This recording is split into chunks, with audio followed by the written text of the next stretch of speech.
जुन्नर टाइम्समध्ये सर्व प्रेक्षकांचं स्वागत आहे. आज आपण आलेलो आहोत हिवरे तर्फे नारायणगाव ह्या गावामध्ये. या ठिकाणी ही वस्ती दिसते, ही वडार समाजाच्या लोकांची या ठिकाणी वस्ती आहे. वर मोलमजुरी करून कष्टप्रय जीवन जगून ही तर चरितार्थ चालवला जातो. पेपरला काही बातम्या तुम्ही काही वाचल्याच असतील तर आंचल शिंदे ही मुलगी, आचल शिंदे ना, आचल शिंदे 25 डिसेंबरला आचल शिंदे वय वर्ष 18 तिचा वाढदिवस होता. ती कला शाखेमध्ये ती शिकत होती कॉलेजमध्ये. आणि 25 तारखेला वाढदिवस असल्यामुळं ती तिच्या एका मैत्रिणीला सोबत घेऊन मोटरसायकलने ती गेली होती केक आणायला नारायणगावमध्ये. आणि नारायणगावमधून केक विकत घेतला आणि वाढदिवसाच्या आनंदामध्ये ती परतत असताना नारायणवाडी या ठिकाणी बायपासवर तिला समोरून आलेल्या एका मोटरसायकल स्वारची दोघांमध्ये धडक झाली व त्यामध्ये तिला डोक्याला खूप मार लागला. आणि नंतर तिला नारायणगावमधलीच एका खाजगी मॅक्स केअर हॉस्पिटलमध्ये नेण्यात आलं. परंतु तिची अवस्था ही क्रिटिकल असल्यामुळे तिला पुण्याला हलवण्यात आलं होतं. पुण्यामध्ये गेले गुंजकर हॉस्पिटलमध्ये हलवण्यात आलं होतं. परंतु त्या ठिकाणी तिची प्रकृती खूप नाजूक होती, डोक्याला मार लागला होता आणि निदान असं झालं का तिचा मेंदू आहे हा मृत झालेला आहे, डेथ झालेला आहे. परंतु तिचे सर्व अवयव हे व्यवस्थित काम करत होते. डॉक्टरांनी, हे तिचे वडील आहेत रवींद्र, आणि तुम्ही आई कुठे आहे त्याची? हा ठीक आहे, राहू द्या आतमध्ये. तर ह्यांच्याशी बोलणं केलं की तुमची मुलीचा मृत्यू झालेला आहे. तिचा खरं तर मेंदू आता ना डेथ झालेला आहे, परंतु तुमची मुलगी इतर लोकांना जीवनदान देऊ शकते. ती म्हणजे असं की तिचे जे अवयव आहे, तुम्ही हृदय असेल, तिची फुफ्फुस असतील, तिचं लिव्हर असेल किंवा तिच्या किडन्या असतील, या अवयव जर तुम्ही दान केले तर इतर 5 लोकांचा जीव त्यातून वाचू शकतो. गरजू लोकांना त्याची मदत होऊ शकते, एक जीवनदान मिळू शकतं. तर हे गोरगरीब कुटुंब आहे आणि यांनी देखील एक खूप मोठा एक निर्णय घेतला आणि त्यांच्या मुलीचे जे अवयव आहे ते दान करण्याचा निर्णय घेतला. आणि तिचा जीव मात्र गेलेला, परंतु तिने 5 जणांना ती जीवनदान देऊन गेली. तर आता आपण याच्या पाठीमागे ही जी स्टोरी आहे ही आतापर्यंत बऱ्याचशा लोकांना माहित असते स्टोरी. या पलीकडे देखील एक स्टोरी आहे व ती स्टोरी जाणून घेण्याचा जी स्टोरी नाही तर ती वस्तुस्थिती जी आहे ती जाणून घेण्याचा आपण प्रयत्न करणार आहोत. तर माझ्यासोबत हे रवींद्र आहेत. रवींद्र सर, तुम्ही किती वर्षापासून इथं काम करता? इथं 14-15 वर्ष झाली. ह्या हिवरे गावात प्रॉपर तुम्ही आर्वीचे ना? आरवी गाव. पण इथं मोलमजुरी करता? मोलमजुरी, काय काय काम करता? शेतीतली, गवंड्याच्या हाताखाली, हेच रोजच काम. बिगारी काम. हा, काय रोज? रोज 500-600. बायको काय? बायको पण शेतावर जाते मोलमजुरी. मोलमजुरी. 2 मुली होत्या ना तुम्हाला? 2 मुली होत्या. आंचल वारली. हा, एक 13वीला आणि एक 12वीला होती. आंचल 13वीला होती. नाही, ते 12वीला होती. आचल आंचलचं वय किती? 18 होतं, बरोबर आहे? 17 पूर्ण केलं होतं, 18ला लागली होती. तुम्ही आंचलच्या मम्मी आहेत. तुमचं आई नाव? वर्षा शिंदे, वर्ष रवींद्र शिंदे. वर्षा शिंदे. तुम्ही शेतावर हो, सांगितलं मोलमजुरी काय? करते. तिचा वाढदिवस 25 जानेवारीला होता. 25 जानेवारीला काय होता तिचा म्हणतात? वाढदिवस. तिचा 25 जानेवारीला होता. मग तिने वाढदिवस साजरा करायचा ठरवला. म्हणजे दरवर्षीच करतो मी मोठीचा पण वाढदिवस साजरा करते. आपलं नाही म्हणून आपलं गोळ्या, चॉकलेट, छोटेसे पीस असतात केक, ते छोटा केक. हा, मोठे नाही, छोटा. कारण आपली परिस्थिती माझी तेवढी नाही का मोठा केक आणावा आणि तो कापावा आणि सगळ्यांना वाटावा. फक्त घरच्या घरी ववळायचं, झालं मग बर्थडे तेवढंच. पण ती त्या दिवशी तोंडी परीक्षा देऊन आली. सकाळी लवकर उठली, लवकर गेली तर मी तिला सकाळी ववळच नाही, म्हणलं जाऊ संध्याकाळी वळते तिला. मग आली दुपारी 3:30 वाजता आली. पिझ्झा घेऊन आली, केक घेऊन आली, एकदम खुश. आम्ही 3-4 जण खुश होतो पार. मग आम्ही बसलो एकत्र, तिला केक चारला तिला. मग तिला तिच्या तोंडावर हात फिरवला. म्हणलं बबडे तुझा वाढदिवस आहे ग. मग म्हणलं थांब तुला मी वळते. म्हणली नको मम्मी तुझी तब्येत बरी नाही, नको वळू, बघू आपण. मग ती उठली तर मग घरबीर झाडलं तिने. आता मग नीटकच वाटत झाडायचं होता. तर माझ्या मोठ्या पुरीला पायलला फोन आला की पायल दिदी, तिची मैत्रीण पायल दिदी चल माझ्या संग, तिला दुकानाची खरेदी करायची होती किराणा मालाची. कुणाला? थेटे, वैष्णवी थेटे, हा, तिच्या मैत्रिणी. हा, तिला खरेदी करायची होती. तर पायल म्हणली का मी काय म्हणजे माझा अवतार चांगला नाही, तू आचलला नाही, आचल चांगली दिसते. मग आचल म्हणली का चालतंय मी जाते. मग म्हणलं आचलला म्हणलं बबडे स्वयंपाक करायचा आहे आपल्याला, तू आज तुझा स्वयंपाक आहे म्हणलं. म्हणजे आळीपाळीने आता 2 लेकरं असल्यामुळं आळीपाळीने स्वयंपाक करतात, माझ्या दोन्ही पोरी करतात. मग आचल म्हणली मम्मी काय अशी करते का, माझा आज वाढदिवस आहे आणि तू मला काम सांगते. म्हणलं हा खरंच वाढदिवस आहे नाही का. मग ते म्हणले चालते मी जाते तिच्या संग आणि आपल्याला पावभाजी आणते, तू काही स्वयंपाक करू नको. बरं, पण म्हणलं 5 वाजता चालेल, 6 वाजता तू घरी ये, अंधार पडायच्या आत. म्हणले हा येते ओली. 6 वाजले, 6:15 वाजले, पोरगी काही येईना. म्हणलं मग 6 वाजून 10 मिनिटांनी मी फोन केला तर आचलनी फोन नाही उचलला. आणि मग 15 मिनिटांनी माझ्या भाऊजीचा फोन आला मला की ताई बीजीचा ऍक्सिडेंट झालाय, म्हणजे त्या वैष्णवीचा. म्हणली आणि तिच्या मागं कोण होतं, म्हणलं आचल होती. वहिनी घाबरली, मी घाबरले आणि माझा भाऊ हॉस्पिटलमध्ये तिला बघायला गेलता. मग आमची धावपळ सुरू झाली. मग तिथे गेलं, मग जी धावपळ सुरू झाली तर इतकी धावपळ का माझे पाय जाग्यावर नव्हते, इकडून तिकडून त्या हॉस्पिटलमध्ये त्या हॉस्पिटलमध्ये. पहिलं कोणतं हॉस्पिटल नेलं? मेसकेर. मग तिथंच तुम्ही पाहिलं की तिला? हा, स्टार्टिंगला तिथंच बघितलं कशा तिला. अवस्थेत? डोळेच उघडले नाही माझ्या पोरीने. मला लय आशा होती माझी पोर मला बघन, मम्मी हाक मारीन मला, पण नाही. मग नंतर म्हटलं जाऊ दे, डोक्याला मार लागलाय ना, बेशुद्ध पडली असेल. येईल शुद्धीवर. हा, येईन शुद्धीवर. मला आता आई आहे शेवटी, येईन. कारण का डोक्यावरचा मार मला पण माहिती आहे, कारण का मी सुद्धा गाडीवर पडले होते, पडले मी. म्हणलं माहिती काय झालं, येईल जाऊ दे, शुद्धीवर, येईन आशा. शुद्धीवर, आशा राहिली मला. आणि मग नंतर मॅक्स केअर नंतर ते म्हणले का असं असं झालंय, तसं झालंय. मग माझ्या भावाने त्यांनी डिसिजन घेतलं का इथं नाही करायचं ऑपरेशन. हे डॉक्टर लगेच म्हणतात का लगेच ऑपरेशन करायचंय, असं कसं, पोरगी अजून तर शुद्ध हो नाही, ऑपरेशन कसं काय करणार. बरं. मग त्यांनी मग तुम्हाला माहितच नव्हतं एवढा खूप मार जोरात लागला? नाही ना, बरं, तुम्हाला वाटलं किरकोळ लागलं? किरकोळ आहे, मला किरकोळच वाटलं होतं, मार किरकोळ आहे.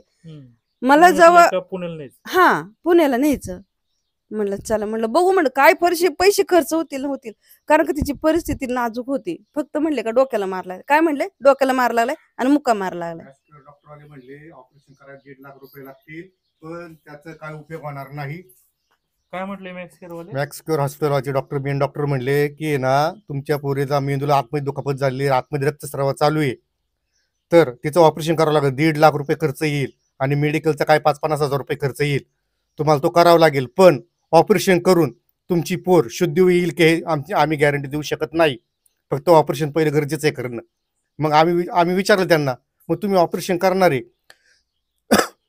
तर तुम्ही आम्हाला गॅरंटी दिली पाहिजे, भाऊ आमची पोरगी आज नाही, उद्या नाही, परवा नाही, 3 दिवसांनी कारण शुद्ध येईन. ते म्हणजे असं काहीच सांगू शकत नाही, आम्ही गॅरंटी देऊ शकत नाही. मग आम्ही म्हटलं आम्ही कशाला मग हे करू. बोला. मग मला जरा संशय आला. मग मी म्हटलं इथं हे करण्यापेक्षा आपण मोठ्या दवाखान्यात नेऊ मग चांगल्या पुढच्या. तर आम्हाला असे सजेशन दिले, कोणी म्हणले पुण्यामध्ये खाजगीमध्ये याच्यात नाही, गुंजकोर म्हणजे ते कोणते हॉस्पिटल आहेत आपले सरकारी, त्या दवाखान्यात घेऊन जा. पण नाही, तिथे पण म्हटलं नाही, चला म्हटलं आपण आहे ना इकडे. मग एक जण म्हटलं इथं गुंजकोर हॉस्पिटलमध्ये आहे ना सबसिडी भेटते, रेशनिंग कार्ड दाखवलं का कमी पैशात काम होतं. तुम्हाला जिथं 1.5 लाख रुपये खर्च येईल तिथं तुम्हाला 75,000 रुपये तुमचं काम होईल. मग तिथं तुम्हाला सबसिडी भेटेल सगळ्या गोष्टीमध्ये, तुम्ही तिथं घेऊन जा. मग आम्ही निर्णय घेतला, माझ्या बहिणींनी, आम्ही दाजींनी, आम्ही निर्णय घेतला का गुंजकोर हॉस्पिटल घेऊन जात. आम्ही लगेच 12,000 रुपयाची ॲम्ब्युलन्स केली. तिथं आम्हाला सरकारी ॲम्ब्युलन्स पण भेटली नाही. सगळे सरकारी ॲम्ब्युलन्सवाले काय आमच्या पैसे येऊ लागले नाही. तर आम्हाला मग खाजगीच ॲम्ब्युलन्स करावं लागली. खाजगी ॲम्ब्युलन्स केली आम्ही. तर आम्ही इथून 12 वाजता निघालो, तर आम्ही 1:30 वाजता तिथं गुंजकोर हॉस्पिटलला पोहोचलो. गुंजकोर हॉस्पिटलला लगेच आमचा पेशंट इथून फोन केला होता, त्यांनी रिपोर्ट दिले होते. तर त्यांनी लगेच आमचं पेशंट ॲडमिट करून घेतलं. लगेच CT स्कॅन MRI काढून घेतले त्यांनी सांगितलं. लगेच मेडिकलचे 17-18 हजार रुपयाची औषधं सांगितली, ती पण दिली लगेच त्यांना घेऊन. त्यांनी ट्रीटमेंट चालू केली. दुसऱ्या दिवशी त्यांनी हे सगळं चेक केलं. तर त्यांनी सांगितलं का पेशंट ओके, काही प्रॉब्लेम नाही, तुमचं पेशंट व्यवस्थित होईल, फक्त आतमध्ये रक्तस्राव थोडा थांबलेला आहे, आता जरा पहिलं 18% होतं तर आता 16% आले. तर आम्हाला आशा होती का पेशंट व्यवस्थित होईल. ते म्हणले तुम्ही 50,000 रुपये डिपॉझिट भरा आणि मेडिकलचं काय असेल ते पैसे भरत जा. बरं म्हटलं ठीक आहे, पण आमच्या काही लगेच पैसे नव्हते, आम्ही काही एवढे पैसे लगेच अवेलेबल नव्हते केले. आमचे इथे 17,000 रुपये गेले ते मॅक्स क्युअरला, मेडिकल त्यांचे फी बी सिटी स्कॅन तिथे करायला. आम्ही काही एवढे लगेच आम्ही हातावरचं पोट आहे आमच्या काही लगेच एवढे पैसे नव्हते. तरी पण आमचे पाहुण्यांनी आणि त्यांनी आम्हाला कोणी 2,000 कोणी 1,000 कोणी 3,000 असे इकडून तिकडून पैसे गोळा करून आम्हाला 20-25,000 रुपये पाठवले तिथं लगेच पाहुण्याच्या मार्फत. तर आम्ही लगेच तिथं मेडिकलचे 15,000 रुपये दिले, लगेच दवाखान्याचे 10,000 रुपये दिले, पहिले डिपॉझिट भरले. तर त्यांनी मग सांगितलं का तुमची ट्रीटमेंट चालू आहे, तुम्ही आता थांबा, काय काळजी करू नका. तर आम्ही थांबलो. तर मग आमचे पाहुणे पण होते बरेचसे, 20-25 पाहुणे होते. मग त्यांना म्हटलं आता डॉक्टर म्हणलेत का पेशंट व्यवस्थित होईल उद्या, म्हणजे 48 तासाची त्यांनी रिपोर्ट हे सांगितलं होतं. मग आम्ही थांबलो. तर बाकीच्यांना म्हणलं तुम्ही जावा, मग आता कशाला थांबता. म्हटलं आम्ही ताई मी ताईची जाऊ, आम्ही असे 3 जण थांबलो. आणि बाकीचे म्हणले जाऊ. माझी बहीण म्हणली अण्णा तुझं गॅरेजवर काम आहे, तुझं काम काढले, तू जा बाबा गॅरेजवर, आता काय हाय व्यवस्थित, उद्या ये परत तू तिकडलं मार्गे लावून. पण मी काय गेलो नाही. मी म्हणलं नाही, पहिलं माझी भाची 48 तास होऊ द्या, माझ्या भाषेला शुद्धी होऊ द्या, तरच मी इथून पुण्यामधून जाईन. मी थांबलो. मग बाकीचे सगळे गेले. तर रात्री 9:15 वाजता डॉक्टरांचा राऊंड झाला, मेन डॉक्टरांचा, गुंजकरांचा. तर ते तिथे दवाखान्यात आले. तर ते म्हणले आम्ही सगळे असे बसलो होतो एका रूममध्ये. तर त्यांचा नर्स आली. ते म्हणले शिंदे पेशंट. तर मला बोलून घेतला आतमध्ये. म्हणले तुमची पेशंटची हे लई आहे, क्रिटिकल झालेली आहे, काही ती रिस्पॉन्स देत नाही, तिचा अर्जंटमध्ये सिटी स्कॅन करावं लागेल. बरं म्हटलं करा, काही प्रॉब्लेम नाही, सिटी स्कॅन करा. मी बहिणीला दाजींना कोणाला काही सांगितलं नाही. मग मी गेलो तिथं. तर त्यांनी सिटी स्कॅन केलं. सिटी स्कॅन 15 मिनिटात करून त्यांनी वर परत आणलं. डॉक्टरांनी रिपोर्ट बघितले. डॉक्टर डोक्याला हात लावून बसले होते डायरेक्टली. डॉक्टर मला म्हटले मेंदू पूर्ण कामातून गेलाय, आता हिचा काहीच उपयोग नाही, मेंदूचा ही काहीच करणार नाही, फक्त तिचं धडकन चालू आहे, बाकी सगळं बंद आहे, मेंदू काम करीत नाही. तुमचे जे पाहुणे असतील जवळचे त्यांना बोलून घ्या. मी फक्त माझ्या म्हणजे मेवण्याच्या मोठ्या त्याच्या भाच्याला फोन केला की उद्या सकाळी 8 वाजेपर्यंत तुम्ही हॉस्पिटलला या. मी माझ्या मंडळीला सांगितलं नाही, बहिणीला सांगितलं नाही, ते कोणालाच सांगितलं नाही. ते म्हणजे सगळे मला विचारत होते पोर कशी आहे. म्हटलं हाय चालू आहे, हाय व्यवस्थित आहे, हाय विश्वास. पण आईची माया, आईला लगेच कळालं माझ्या पुरीला काय झालं. तिची लगेच ती रडतच होती. तिला कळालं. ती विचारत होती अण्णा काय झालं माझ्या आजच्याला, अण्णा माझ्या आजच्याला काय. म्हटलं काय नाही बाई, ती व्यवस्थित आहे, काय नाही, चालू आहे. म्हटलं ट्रीटमेंट चालू आहे, मी औषध देतोय, गोळ्या देतोय, सगळं सांगते. पण मी त्यांना सांगितलं नाही. मी माझ्या बायकोला पण मी फोन करून सांगितलं नाही का असं असं झालंय. मी माझ्या पोराला सांगितलं बाळा उद्या सकाळी आपली गाडी घेऊन, कोणाला तरी घेऊन, 4-5 जणांना घेऊन तुम्ही दवाखान्यात या, अर्जंट या, जेवढ्या सकाळी लवकर येता येईल तेवढ्या सकाळी लवकर या. सगळेजण 8 ते 8:15 वाजता सगळेजण हजर झाले. काय झालं कोणी तर अशी बातमी पसरवली का मी तर ती बातमी पण दिली नाही. फक्त मी बोलवलं की हॉस्पिटल मी असं पण सांगितलं नाही, कोणाला घाबरवलं पण नाही का माझी भाची का ती डेट झाली, मी असं सांगितलं पण नाही. पण काही अशा की ती डेट झाली, ती झाली तर व्हायची, पण कोणाला घाबरवायचं नाही. मी काळजावर दगड ठेवला. मी सगळ्यांना सांगितलं. सगळेजण आले. तर मग आम्ही डॉक्टरला विचारलं. डॉक्टरनी सांगितलं का तुमचं पेशंट पूर्ण कोमात गेलेलं आहे, तर तुमच्या पेशंटला काहीच होऊ शकत नाही. एकदा मेंदू तुम्ही जगाच्या पाठीवर कोणत्याही दवाखान्यात जा, किती पैसे खर्च करा, पण तुमची भाची परत येणार नाही. मग म्हटलं ह्याच्यावर काय करावं लागेल. डॉक्टर म्हटले थांबा, मेन डॉक्टर येतील, मग ते तुम्हाला सांगतील. कारण की मेन डॉक्टर जो आहे तो सरकारी मेन जे ससून रुग्णालयात तो जो डॉक्टर आहे तो ब्रेनवरचा डॉक्टर आहे, तो ससून डॉक्टर मेन आहे दवाखान्यात. तर त्यांनी मला सांगितलं का डॉक्टर आता येणार नाही आहेत, ते दुपारी येतील. मग जो तो दवाखाना सांभाळतोय त्या डॉक्टरचा मेन. गुंजकर मधून ससूनला गेले का? नाही आम्ही नाही गेलो ससूनला. त्यांनी गुंजकर हॉस्पिटल, गुंजकर जे आहेत ना मेन डॉक्टर, ते ससूनचे हेड आहेत. तिथं ते मेंदूवरचे डॉक्टर आहेत ते आले. म्हणून आम्हाला कळालं की जे ससूनला आहेत तेच गुंजकरचे मेन आहेत. म्हणून आम्ही तिथे नेलं ब्रेनसाठी. पण ते काही आले नाही, डॉक्टर काय समोर आलेच नाही. मग त्यांचा जो मेन होता गुंजकर हॉस्पिटल जो सांभाळतोय त्याला बोललो. मग त्यांनी सांगितलं बा असं असं आहे. मग मी काय केलं, मला आणखीन आमच्या म्हणजे पुण्यातल्या माझ्या मामाच्या मुलांनी मला आणखीन 15,000 रुपये दिले त्याच टायमाला. 6 वाजता की आपली पोर बरी होणार आहे. त्या डॉक्टर ते पण आलते तिथं. मग त्यांनी सांगितलं म्हणून ते म्हटले आम्हाला 25,000 डिपॉझिट तर तुम्ही भरा. पण आम्ही मग ते मी त्यांच्याकडून काय घेतले, मग ते 25,000 रुपये डिपॉझिट भरले. मेडिकलवाले म्हणले अजून तुम्हाला मेडिसिन न्यायचे, तुम्ही अजून पैसे भरा. मग मेडिसिन परत पैसे भरले. मग आम्ही मग ते परत मग आमचा बहिणीचा यांचा भाचा म्हणजे आमच्या दाजींच्या बहिणीचा मुलगा, तो त्याला पुण्यातलं सगळं माहिती आहे. संदीप पवार म्हणून त्याला पुण्यातलं सगळं माहिती आहे. तो पुण्यात वावरलाय. पण त्यांनी काय केलं का आम्ही तिथे गेलो दवाखान्यात, त्या गुंजकरच्या दवाखान्यात. मग त्यांनी सांगितलं बा तुमचं पेशंट काय वाचणार नाही, तुमच्या औषध गोळ्या ते चालू राहणार.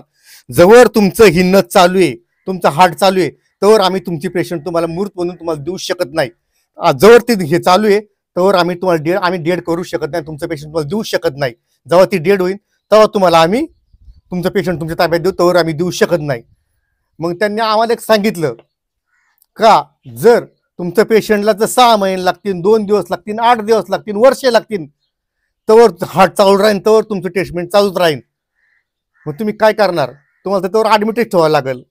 मग डॉक्टर आम्हाला म्हटले, हे कोणीच नव्हते, संदीप पवार आणि मीच, भाचा माझा पुतण्या तो, आम्ही तिघ जण होतो. तर त्यांनी सांगितलं आम्हाला का तुम्ही ना एक काम करा, तुम्ही एक पुण्याचं काम करा का तुमच्या भाचीचं हृदय जे हसतील ते तुम्ही डोनेट करा.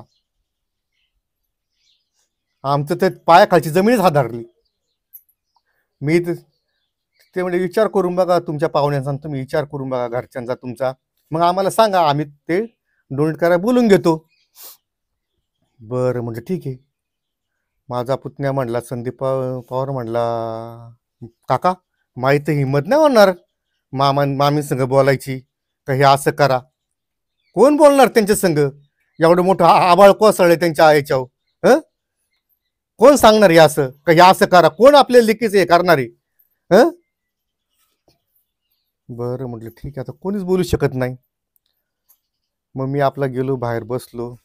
हे बसले होते, माझे दाजी बसले होते, ताई बसली होती, त्यांच्यापाशी जाऊन बसलो. आम्ही सगळे रडत होतो.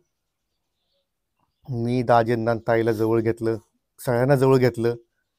रडताच मी सांगत होतो, म्हणलं ताई दाजी आपल्याला एक गोष्ट करायची, तुमची पोर आपल्या आठवणीत राहावा, तिचं कुठंतरी काहीतरी शरीर कामाला यावा, आणि आपल्याला आपलं तर आशीर्वाद नाहीचे पुण्य काम असे काय व्हायचं. आपल्या नशिबात देवाने खेच केलं नाही, आपल्याला पुण्यवान एवढं नाही केलं की आपली पोर आपल्याला वाचून येईल. पण आपल्या पुरीचं अवयव जर आपण कोणाला दान केलं तर जे कोणाचं आत्ता हे आपल्यासारखेच तुमच्यासारखे माझ्यासारखे रडतात का कोणीतरी आमचं भलं करावा, कोणतरी मायापुरीला हाड द्यावा, कोणतरी मायापुरीला पोराला किडनी द्यावा, कोणतरी काहीतरी डोळे द्यावा, असं कोणतरी म्हणत असतील, कोणतरी दुआ करीत असतील, बाबा आम्हाला असं कोणतरी द्या.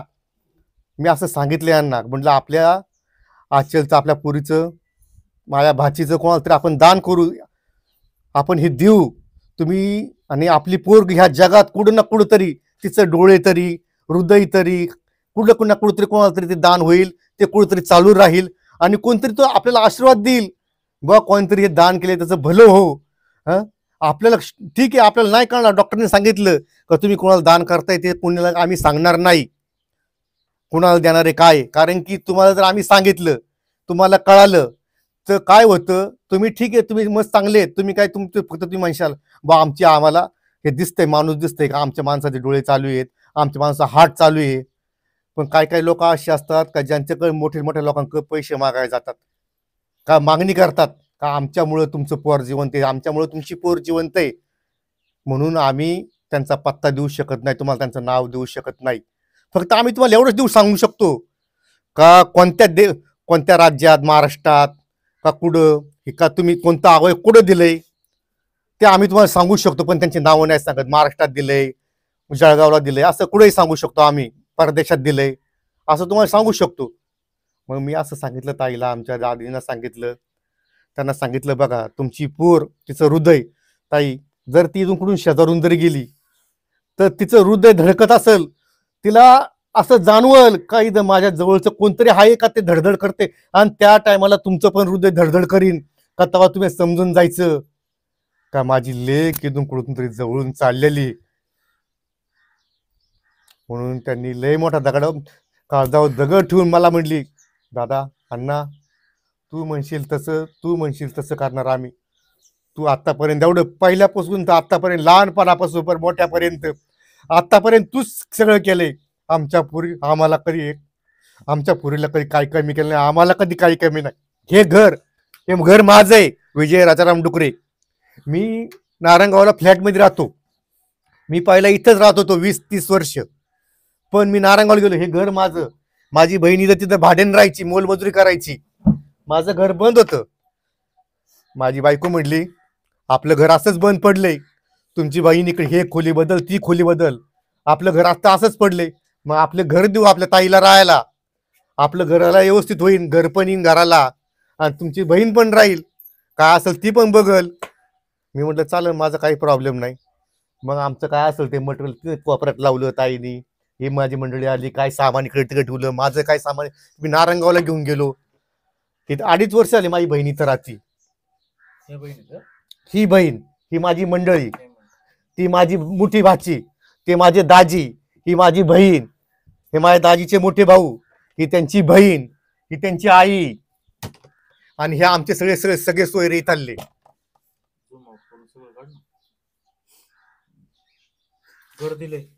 हे घर माझ्या बहिणीला दिलंय मी राहायला. तिला कुठं जागा नाही, 1 फुटभर जागा नाही कुठं तिला.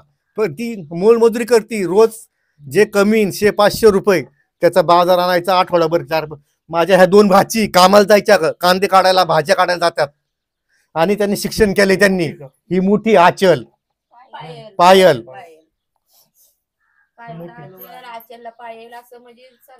मी आलो का, मी इथं आलो ना नारायणगाववरून इथं आलो का, मी डायरेक्ट म्हणणार, आचल पायल कुठे मम्मी, कुठे पप्पा, असं पायल आचल असं मी हाक मारणार.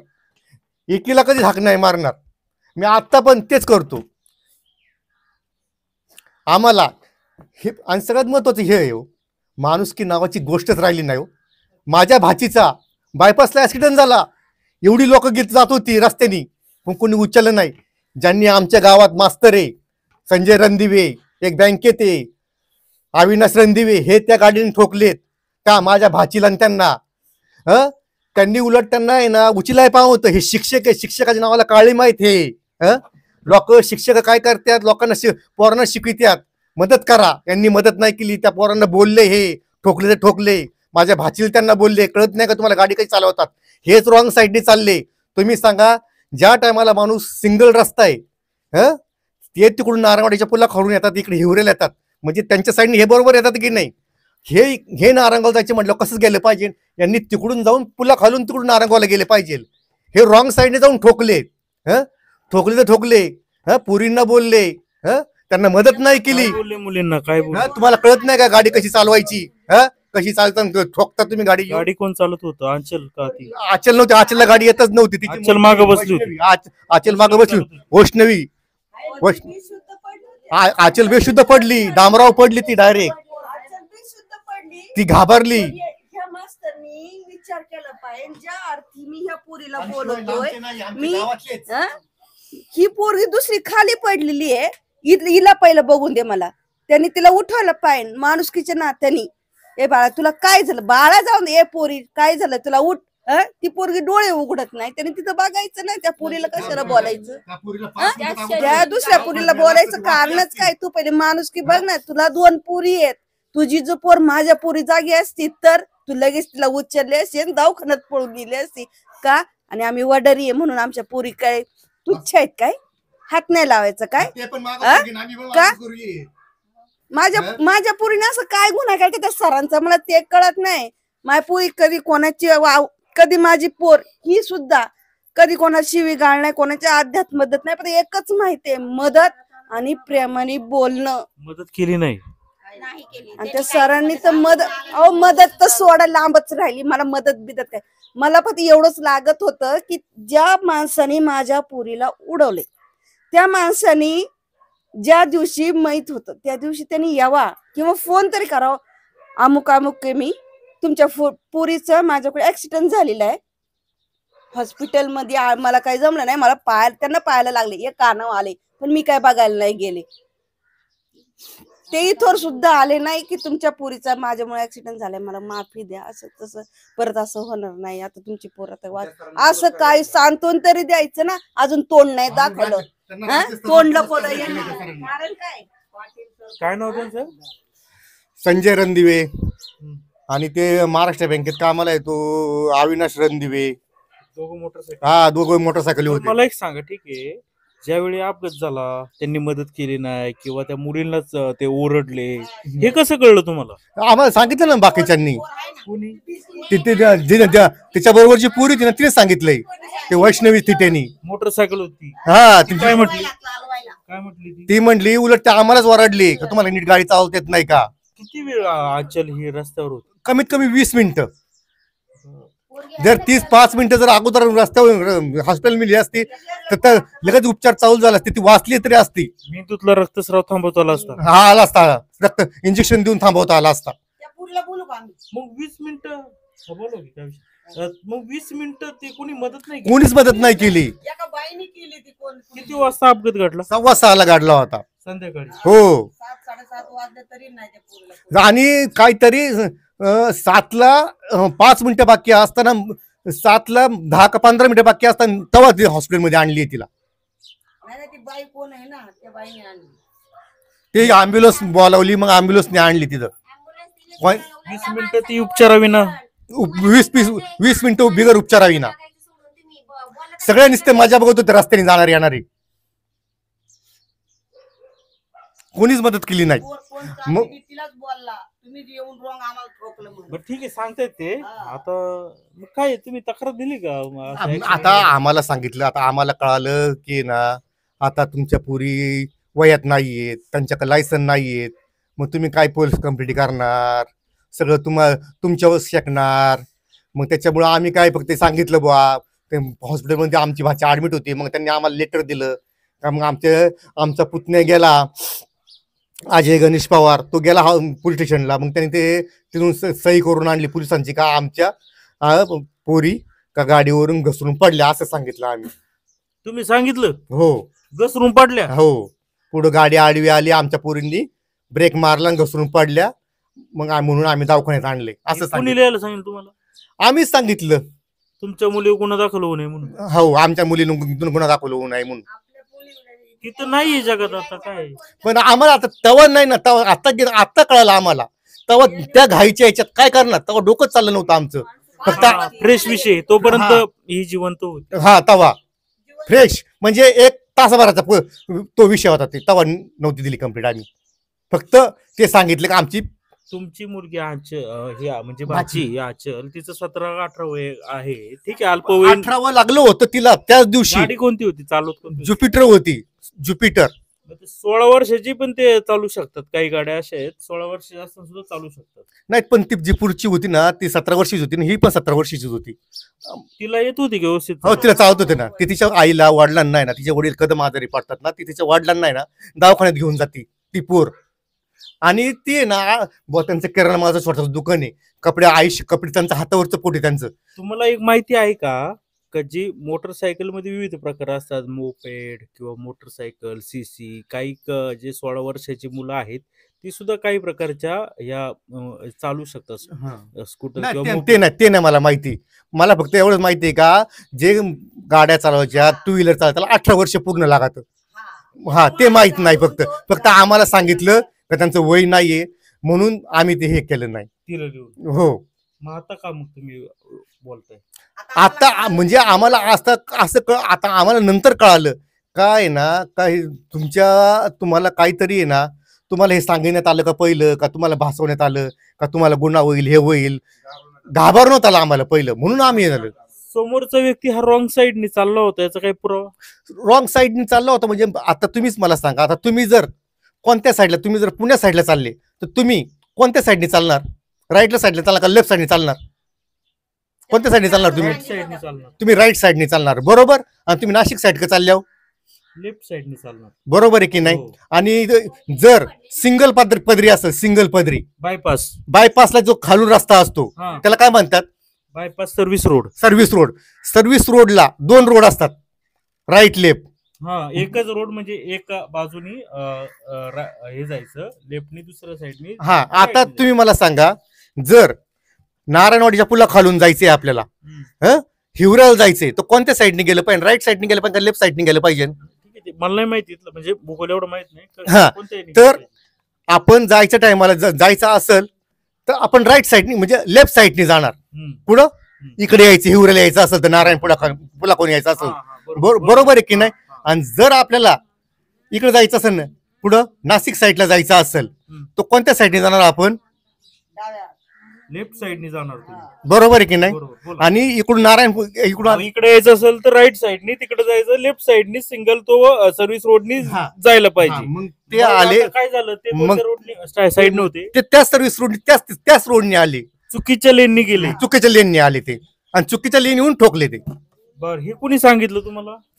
दोन्ही गाड्यांनी तेच ऍक्सिडेंट झालं ना, पोरीने सांगितलं, ती पोर चालवते ना, ती पोरी तिने आणि लोकांनी पण बघितलं आणि सांगितलं ना. बोळातून ती बोळ आहे ना तिथं, ते बोळ आहे. काय आता तुमची काय आहे आता, ठीक आहे जाऊ दे आता. हे एक ही आई तर रडू शकते, कसं बी ती मुलगी ती पण रडू शकते, पण हे जे बाप आहे हे म्हणजे कसं रडणार बुवा?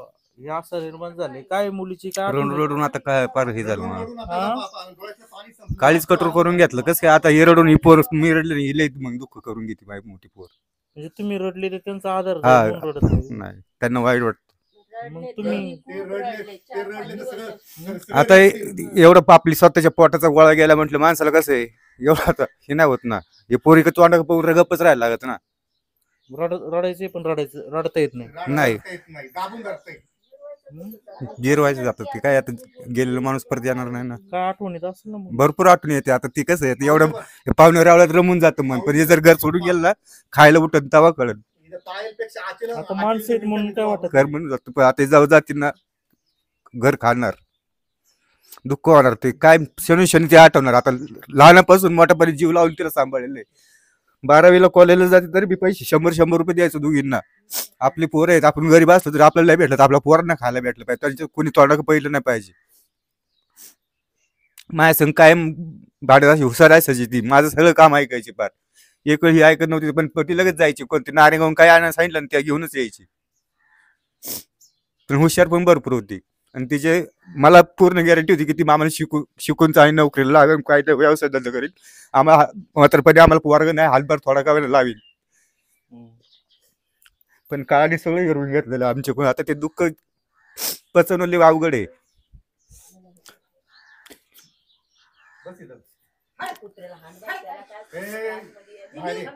तर काम धंद्याला तर जायलाच लागणार इथून पुढे आता, हिच्यासाठी तर. दुसरीसाठी हा, मग त्यासाठी करायच लागणार ना. आता एक तिच्यासाठी जगावं लागेल. जागावंच लागणार मला. आणि ती तर लय हळवी म्हणायची, ती कोणा संग बोलत नाही जास्त, कोणा संग काही करीत नाही. लय अजून बचकांड्यावर स्वागत आहे 13वीला असून. ती तर धीट असायची, कोणा संग धीट मध्ये बोलायची, प्रेमाने वागायची, पण भांडणं बिडणं करत नव्हती जास्त. काय रोज आहे? पण मला कधी 500 पडतो, कधी 600 पडतो मजुरी कामात. 100 रुपये द्यायचे कधी. हा, हिला 100 तिला 100 द्यायचं रोज. बाप, एवढा जीव. आता मग कसं आहे साहेब, आता आमचे पोरी आहेत ना, कसे जास्त बाहेर गेले नाही, पण बाहेर गेलो जेव्हा कॉलेज जाई ना तेव्हाच द्यायचो. घरी असल्यावर देत नसतो पैसे, मग खायला आणायचो. तिचं डोळे, तिचे हृदय द्यायचे वेळ आली, ते बोलले, काय वाटलं तुम्हाला दान करायचं? मस्त वाटलं होतं, नाही नको द्यावं, पण ते डॉक्टरने सांगितलं मेंदूला मारी, काय वाचणारच नाही वाचणार ते म्हटलं. आमच्या दाजीनं सांगितलं, म्हटलं तुझी पोर काळीच, पण ते दिलं ना कोण जगन, ते तुम्हाला आशीर्वाद लागन, तुमच्या पोरीला आशीर्वाद लागन. हा, नाहीतर असं जाळून टाकायला लागणार. 5 माणसं जगतायत तिच्या अवयवांवर. हा, कळलं ना. कसं पेपरला वाटतं? आनंद वाटतो, कारण आमच्या पोरीमुळे कोणाला तरी जीवदान भेटलेले आहे, आणि ते त्यांच्या घरात ती माणसं खुश असतील. आमच्या घरात जरी दुःख असलं त्याच्या घरात खुश असतील, आणि ते आम्हाला दुवा देतील. एवढंच आम्हाला पाहिजे, बाकी काय नाही. खुश आहेत. हा, बाकी काय आता एवढं दुःख करून करायचं काय, त्याच्यामुळे तर जरी ना 5 जीव आपले. आता आपल्या दुःखात होतच ते, तर काय करणार. पण कोणाच्या तर नशिबात तिच्या जीवामुळे वाचणं भाग्य होतं, ते झालेले. तिचे डोळे कुठंतरी दिले असणार ते कुठंतरी जगत जग बघत असेल, कॉलेज कुठं तर धडकत असेल. किडनी नसली तरी माणूस एक किडनी जगू शकतो, म्हणजे 2 किडनी 2 माणसं जगली असतील, मूत्रपिंड परत काय आहे? लिव्हर साधूपिंड अशी 6 अवयव दिलेली आहेत. 6 असं जण वाटते का मुलगी जिवंत आहे? जिवंत. तुमच्या आसपास हा. असेल. गेली नाही तर दीदी काय नाव? पल्लवी ना? वैष्णवी. कितीला आहेस? 11वी. वैष्णवी. काय झालं होतं त्या दिवशी 25 तारखेला ना? हा. त्या दिवशी आम्ही नारायणगावातून घरी येत होतो तेव्हा ते इकडून नारायणवाडीतला पूल आहे ना त्याच्या पुढं गेल्याच्या नंतर ते जो 2 कॉर्नर आहे का त्या तिथून आम्ही डाव्या साईडनी म्हणजे ह्या साईडनी डाव्या साईडनी जात होतो आणि ते तिकडून पुढून आले आणि डायरेक्ट आम्हाला येऊन धडकले आणि त्यांच्या गाडीला लाईट पण नव्हती. मला त्यांची गाडी जेव्हा माझ्या गाडीच्या पुढे आली का तेव्हा कळलं की त्यांची गाडी आली. अचानक येऊन धडकली. हा. तू कितीला आहेस म्हणली? 11वी. कोणती गाडी चालवते? स्कूटी. स्कूटी चालवते. लायसन्स नाही का? नाही. म्हणजे 11वी वय तुझं 15च्या जास्त असेल. 17. 17 वय आणि स्कूटी चालू शकतेस. हा. नेहमी येते जाते का तू? हा. यापूर्वी काय अपघात तुझ्याकडून काय घडला होता? नाही कधीच नाही. बर, मग आता तुझं असं म्हणणं आहे का तू व्यवस्थित तुझ्या लेननी चालली होती हा. आणि ते समोरून धडक? हा ते समोर येऊन धडकले. त्यांची जायची साईड इकडून होती उजव्या बाजूची आणि मी डाव्या साईडने चालले होते. आणि मग ते उजव्या साइड मधून डाव्या मेच्यामध्ये घुसले का? हम्म. आणि काय मग तुला कुठं लागलं? मला पायाला इथं पोटाला हाताला. किरकोळ. हम्म. आणि ती काय लगेच खाली पडली? कसं झालं? म्हणजे ते येऊन धडकले मग ती आमची स्कूटी अशी म्हणजे इकडं आणि ती त्याच्यापासून थोड्या दूर अंतरावर आणि मी तिथंच म्हणजे थोडी पुढं पडले होते. मग मी उठले मग तिला उठवीत होते तर ते माणूस येऊन ते सर जे येऊन बोलले तुला दिसत नाही का असं तसं आणि तिला हात पण नाही लावलं. जी पडली होती का आजचल दिदी तिला हात पण नाही लावला. तिच्याकडे बघितलं सुद्धा नाही. काही रिएक्शनच नाही केली तिच्याकडे बघून आणि आम्हालाच धमकी देऊन गेले की तुला दिसत नाही का ना असं तसं. तिकडे जाऊन मग ते काय बोलत बसले होते. बडबड चालूच होती. हम्म. कोण होते ती? आमच्याच गावातले आहेत. नाव सांगू शकतेस का? रणदिवे सर एवढंच माहिती आणि त्यांच्यासोबत अजून कोण नाव त्यांचं नाव बँकेत आहे. तिथं काय सीसीटीव्ही वगैरे आहे का? म्हणजे काय नाही सीसीटीव्ही नाही. काम चालू आहे? हा. ते पुला खालून असे आले आणि यो जाऊन असं म्हणजे ते असं आले. मग तू असं का सांगितलं का आम्ही स्वतःहून मोटरसायकलवरून घसरून आम्ही पडलो? मी नाही सांगितलं. आम्ही सांगितलं आम्ही सांगितलं. काय मग काय काय घेतलं? अंचलनी काय घेतलं? वाढदिवस होता ना तिचा. पावभाजीचं सामान घेतलं म्हणजे पावभाजी घेतली होती आम्ही पार्सल आणि मी कुरकुरे घेतले होते. आमचं दुकान आहे ते विकण्यासाठी कुरकुरे आणले होते आणि ते कुरकुऱ्याची जी गोण होती ना ती मी स्कूटीच्या मध्ये ठेवली होती आणि तिच्या हातात पावभाजीचं सामान म्हणजे पावभाजी आणि फोन होता तिचा. म्हणजे केक नव्हता, पावभाजी होती. हम्म. पावभाजी सगळी रस्त्यात सांडून गेली. नाही म्हणजे ती पॅकिंग होती ना. अच्छा, काय म्हणत होती ती? का घरी जायचं पावभाजी घरच्या आई वडील खायचे? हा ती म्हणत होती मम्मीला न पप्पाला न्यायची. मग म्हटलं घेऊ आपण. तर मित्रांनो या अतिशय दुःखद आणि अंगाला थरकाप उडेल असा प्रसंग या ठिकाणी या कुटुंबावर आलेला आहे. नाईलाजाने यांनी असं यांना वाटलं की आपल्याच मुलीवर गुन्हा दाखल होतो की काय, म्हणून यांनी असं सांगितलं की आमची गाडी खरं तर घसरून पडली, परंतु तो प्रकार वेगळा होता. त्या गाडीवर रणदेव नावाचे शिक्षक आहे यांनी जो आरोप केला आणि अजून एक व्यक्ती आहे. हे दोघं रॉंग साईडने आले आणि ह्या मुलींना धडकून त्यांच्यावरच दादागिरीची भाषा केली. तुम्हाला दिसत नाही का वगैरे. ठीक आहे, ओरडले. त्यानंतर ही मुलगी 20 मिनिटं मदतीची याचना करत होती, परंतु हिचे कोणतीही त्या लोकांनी मदत केली नाही आणि ते तिथून निघून गेले असा आरोप या कुटुंबियांनी केलेला आहे. तर ही जी गाडी चालू होती ही मुलगीने आपल्याला वस्तुस्थिती सांगितली. मग ती पडली, मग तू किती लोकांना विनंती केली दवाखान्यात घेऊन चला काय? ती जेव्हा पडली ना तेव्हा ती कोणच नव्हतं. मग ते आजूबाजूच्या लोकांनी बघितलं ना मग ते आले. मग त्यांनी ॲम्ब्युलन्सला फोन केला. मग ती ॲम्ब्युलन्स सुद्धा 5 मिनिटांनी आली. ती आज म्हणजे त्यांनी जर उठून जर तिला नेलं असतं ना 5 मिनिट आधी तर ती जगली असती. असं तुला वाटतं? हा. किती मिनिटं रस्त्यावर होती? तरी आम्ही 10-15 मिनिटं होतो तिथं, पडली तेव्हा. तर जर लवकर उपचार मिळाले असते तो मेंदू जो रक्तस्राव आहे तो थांबवता आला असता डॉक्टर ट्रीटमेंटच्या माध्यमातून. आणि हे अतिशय गोरगरीब कुटुंब आहेत.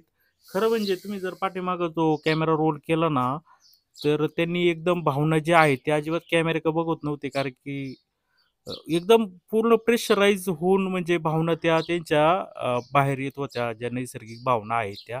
आणि स्वतःचं घर असून तिने आपल्या गरीब आपली बहीण आहे, तिचं दाजी आहे, ती लहान मुलं आहेत, ती कुठं उघड्यावर राहणार याचा विचार करून स्वतःचं घर त्यांनी या मुलांना दिलं. जीवपाड प्रेम करणारं होतं, सगळं त्यांनीच ते पाहिलेलं आहे. आणि खूप असा मोठा निर्णय घेतला.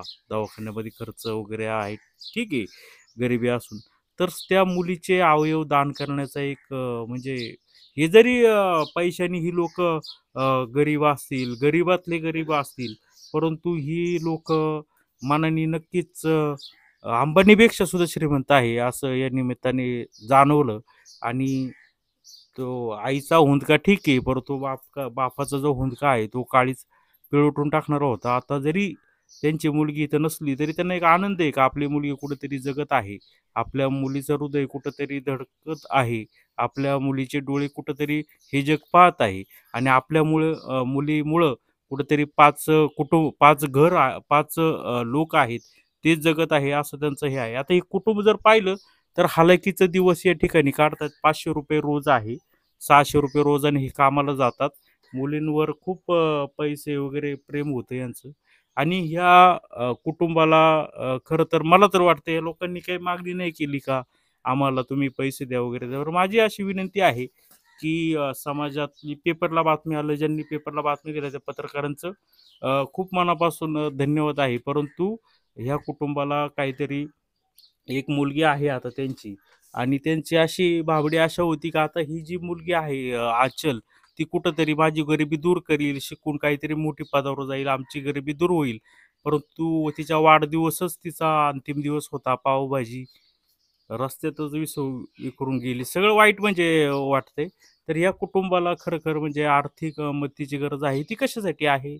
या हे जे कुटुंब आहे, ती मुलगी तरी शिकून काहीतरी हे व्हावं. कारण की यांना मुलगा वगैरे नाहीये, आधार नाहीये. हे दुसऱ्याच्या घरामध्ये राहत आहेत. तर माझी तर विनंती आहे की मी हां? मम्मी, तू आहे ना कामाला जाते, घरी राहत नाही, काय नाही. मी पण तुला मदत करणार.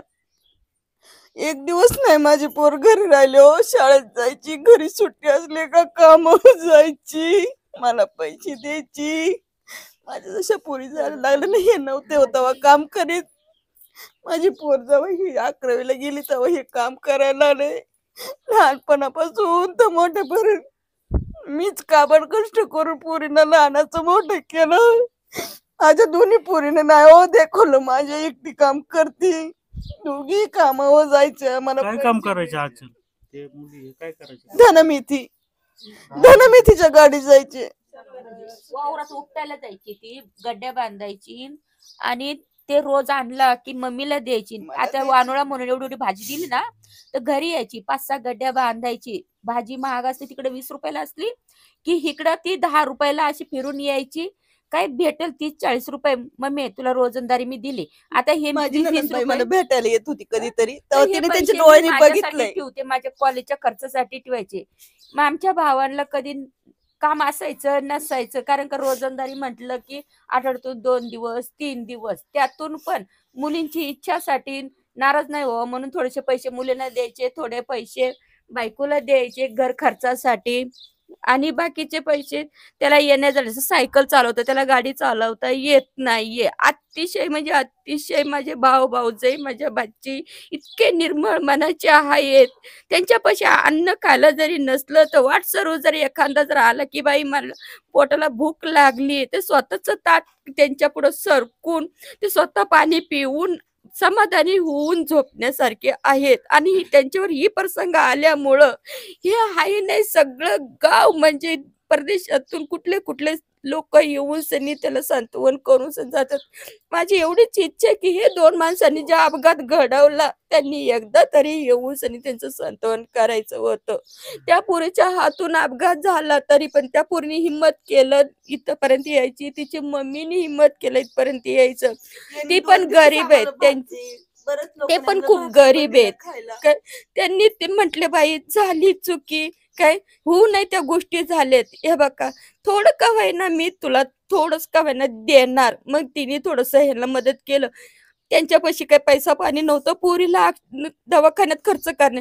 मग ह्यांनी काय त्यांनी काय असे 10-5 हजार रुपये करून ह्या हॉस्पिटलमध्ये भरले, तिकडच्या हॉस्पिटलमध्ये खर्च करायला तरी फक्त पोरगी माझा काय मोठा हाताला भाऊ सापडली नाही. मला आधार, त्यांनी जागी धावपळ केली. मला फक्त वाईट एवढंच वाटतंय, आणि यांच्याबरोबर माझा मुलगा माझ्या पुरीचं डोनेट केलं शरीर 5-6 जणांना.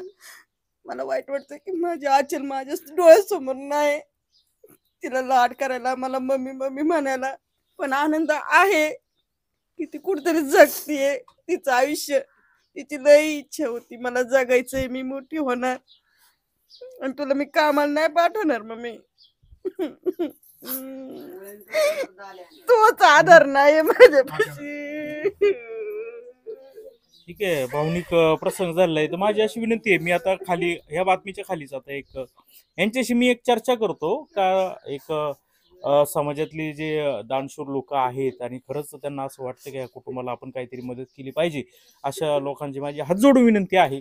हे कोणतं काय हे नाही, हे लोक दुसऱ्याचं घर आहे, अतिशय गरीब आहे, शेजाऱ्या पाजाऱ्याकडून दवाखान्याचा खर्च उचललेला आहे. तर खाली जो तुम्हाला ह्या पट्टीमध्ये नंबर दिसेल, हा काय फोनपे किंवा याचा बँकेचा खाते नंबर काय मी देईल, त्याच्यावर कृपया नाही ते 1 रुपया का होईना, कारण की मदत करणं गरजेचं आहे. ती मदत ह्या लोकांना या दुःखातून, कारण की सर्वस्वी पैसा हा खूप मोठा विषय आहे. या लोकांना जर आत्ताच जर आपण आर्थिक दिलं नाही तर ही लोक अजून खचून जातील. ही देणेदारी यांची वाढल आणि नाही समजा एक सांत्वन करता जरी नाही आलं तर तुम्ही 1 रुपया तरी किमान या नंबरवर किंवा या खाली दिसेल असल्यावर तुम्ही हे करा, अशी मी आपल्या सर्वांना विनंती करतो. आणि जी मृत आचल आहे ती अशी घटना घडायला नव्हती लागत, तिची आत्म्यास शांती लाभो अशी जुन्नर टाइम्सकडून परमेश्वराला विनंती करतो. जुन्नर टाइम्स हिवरेतर्फे नारायणगाव.